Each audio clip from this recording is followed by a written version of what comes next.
When I met you, orange took on new meaning. Not at first. It was like a sunrise with you. A slow buildup of color, a promise of a future, hope for the day.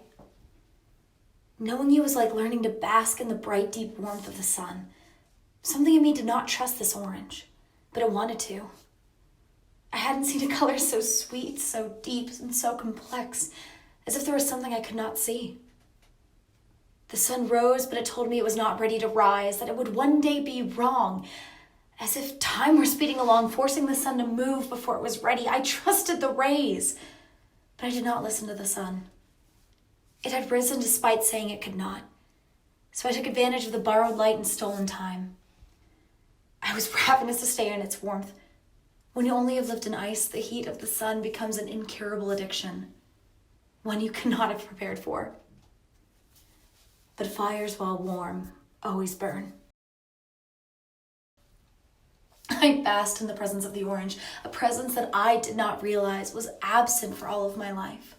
A presence that hadn't occurred to me I would ever one day miss. I knew the sun would set. Eventually all things have to go.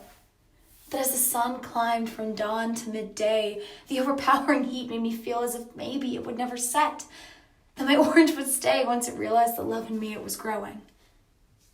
But the orange was weak. The orange was too weak to hold back the harm.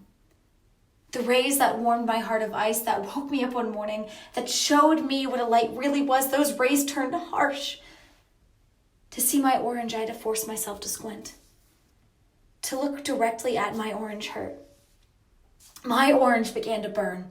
My skin, once warm and made soft by the heat, began to blister, a festering rash of heat that could not be cooled. I grew weary. How could the sun do this to me? It helped me grow. It thawed my winter. It showed me so much beauty in the world around me. It didn't burn the whole time, did it?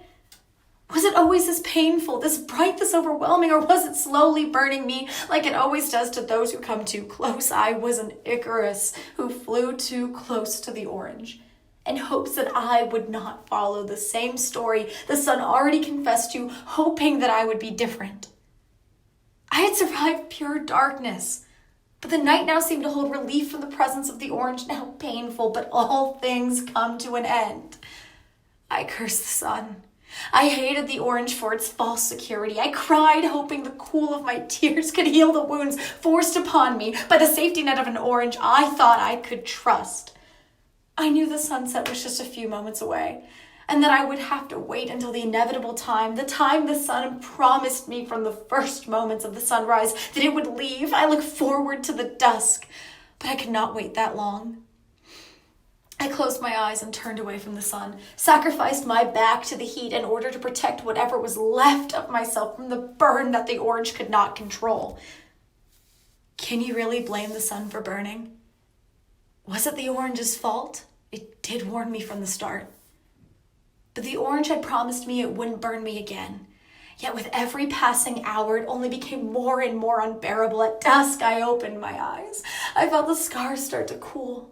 The sting of the orange would last until I had the ability to heal, but it was no longer pushing me past my limits. I hated this orange, now muddled red with my passion. The complexities showed themselves, the bruises that they were. The orange took on the purples and reds of my scars, enlightening me to their inner meaning. I could never hate the sun, but its orange filled me with pain. The sun showed me my image, for the night had obstructed what I was. The light showed me the beauty of nature, the same nature that darkness blocked me from viewing, trapping me inside. The rays made me feel safe, until their lack of caution caused me to burn.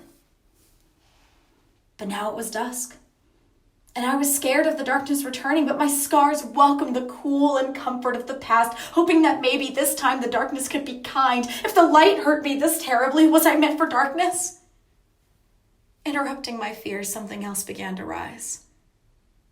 It was cool-toned. It was bright, but the light did not burn. It was a reflection of within, a pool of rain and a beacon for the stars. The moon welcomed me into this night, but shielded me from the darkness. In the new night, I began to grow again. I thought that only the rays of the sun could foster this, but those proved to be ill-fitting. The rays of the moon were safe. I knew that I could begin to heal. But the sun would rise again, like it said it would. The sun couldn't leave its project. The orange had to return to the first person able to see it with such intensity and forgiving love. The one person it knew it could hurt time and time again, but would always adore its nature. I did not know if I would ever be able to see the orange like I had at first. A memory of its color resonated within my mind, but the scars on my back told a different story. Many suns will rise and many will burn me again, but the moon will always provide me with a safe shield of light to heal. I'm beginning to welcome the sunsets again, in hopes of seeing a snapshot of the color I once called home, but now that time has passed. When I look at the sunset, I do not see your orange anymore. I cannot feel your warmth, but I can still feel your scars, no longer burning but forever there. The sunsets seem empty to me now, for they do not contain your orange. I miss your orange, but I don't think the sunset does. The sunset was never defined by your orange, and although now it may seem empty, I think I'm beginning to love it again.